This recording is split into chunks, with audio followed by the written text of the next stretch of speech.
वसुदेवसुतं देवं कंसचाणूरमर्दनं देवकी परमानंदम कृष्णम वंदे जगद्गुरुम। आप सभी को जय श्री कृष्ण।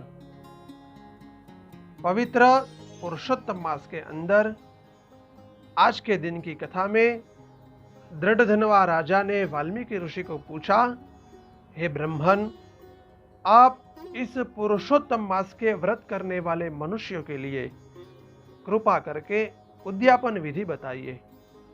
वाल्मीकि बोले, पुरुषोत्तम मास व्रत के संपूर्ण फल की प्राप्ति के लिए उद्यापन करना चाहिए।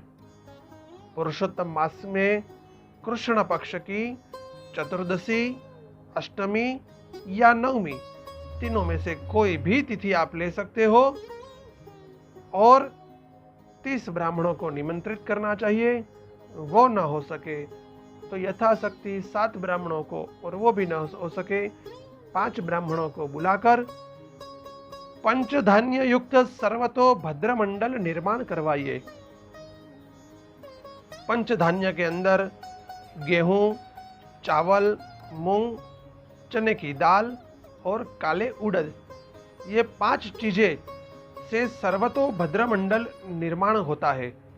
और उसके ऊपर मिट्टी का, तांबे का, चांदी का या सोने का 4 कलश रखो और उसके ऊपर क्रम से वासुदेव, बलभद्र, प्रद्युम्न और अनिरुद्ध देव का स्थापन करना चाहिए। और बाद में मध्य भाग में राधा सहित भगवान पुरुषोत्तम का स्थापन करे और पधारे हुए ब्राह्मणों का वरण करे, और वरण यानी उसकी पूजा करे। और पूजा के बाद सबसे पहले प्रायश्चित विधि करे। प्रायश्चित विधि यानी भगवान से क्षमा मांगना कि मेरे वाणी से, मन से, कर्म से कोई भी प्रकार के छोटे मोटे पाप हो गए हो तो वो पाप का आप निवारण करो, इसीलिए मैं प्रायश्चित विधि करता हूँ। और प्रायश्चित में तो ऐसे तो बहुत बड़ी लंबी लंबी विधि है, लेकिन आपको एकदम छोटी विधि बताता हूँ। यत्वग अस्थि गतम पापम देहे तिष्ठति मामके प्राशनात् पंचगव्यस्य दहत्यग्नि एवेंधनम।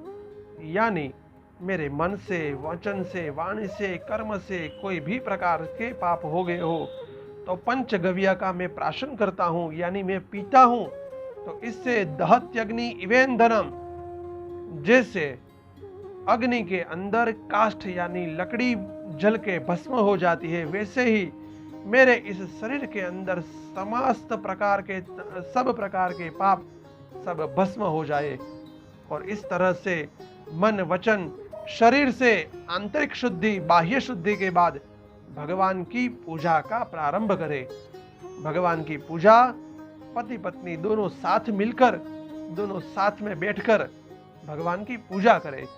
और पूजा होने के बाद भगवान का दशांश यज्ञ करें। दशांश यज्ञ, जो कोई भी मंत्र लिया हो, आपने जप किया हो, तो उसका दशांश होता है। एग्जाम्पल के तौर पे आपको बताऊं कि आपने 10,000 मंत्र का जप किया हो तो उसका दशांश होम आपको करना है। तो कैसे करोगे?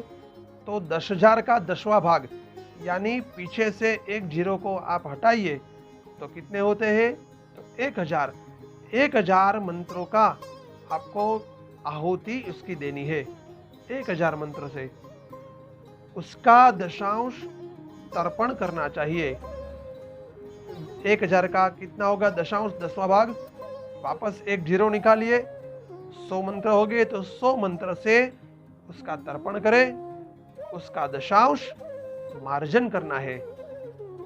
मार्जन में भी कैसे होगा? वापस एक जीरो निकालिए, 10 होगा।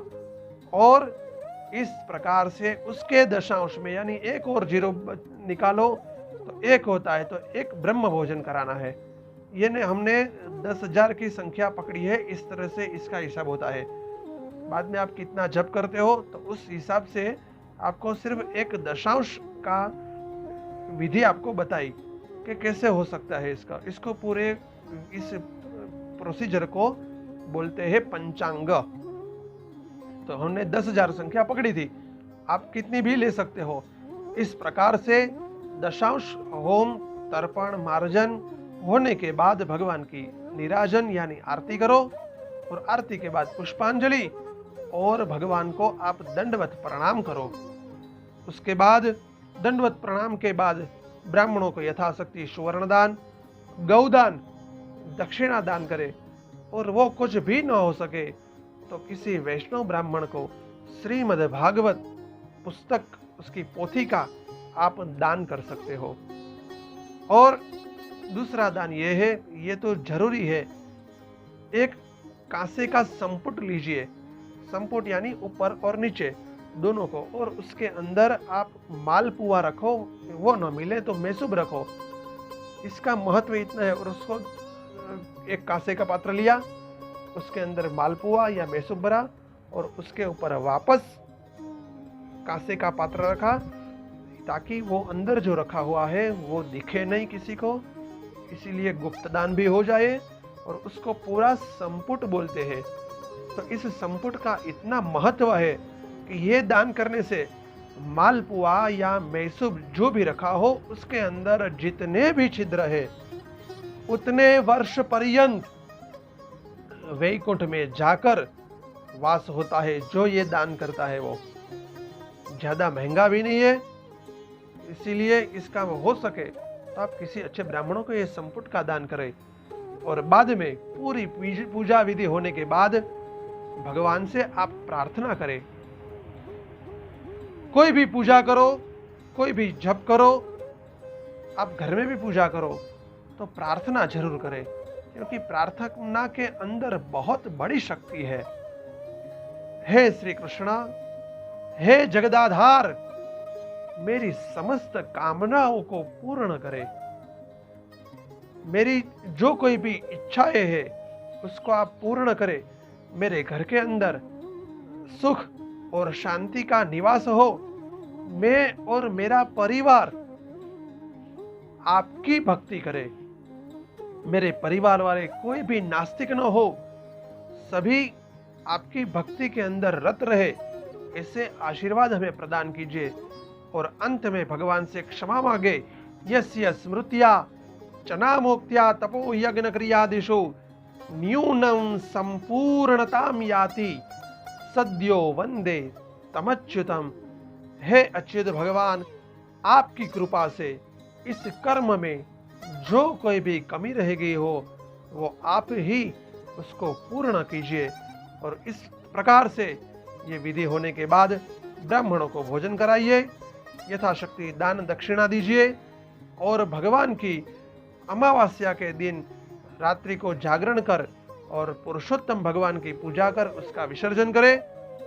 जो स्त्री पुरुष इस व्रत को श्रद्धा भक्ति पूर्वक करते हैं, वे इस लोक में सब प्रकार के मनोरथों को प्राप्त करके वैकुंठ लोक के अंदर जाते हैं। और जो कोई भी ये सब भी न कर सके, तो इस मास के अंदर कोई भी गरीब को, कोई भूखे हो तो उसको भोजन कराइए, गाय को घास डालिए। आपसे जो हो सके उतना करे, क्योंकि वापस बोलता हूँ, अधिकस्य अधिकम फलम। जितना करोगे उतना फल आपको जरूर मिलेगा। किया हुआ कभी भी व्यर्थ नहीं जाता। इसी के साथ हम इस अध्याय को यहाँ विराम देते हैं। इति श्री बृहन्नारदीय पुराणे पुरुषोत्तम महात्म्ये पंचविंशतितमोऽध्यायः। बोलो पुरुषोत्तम भगवान की जय। आप सबको जय श्री कृष्ण।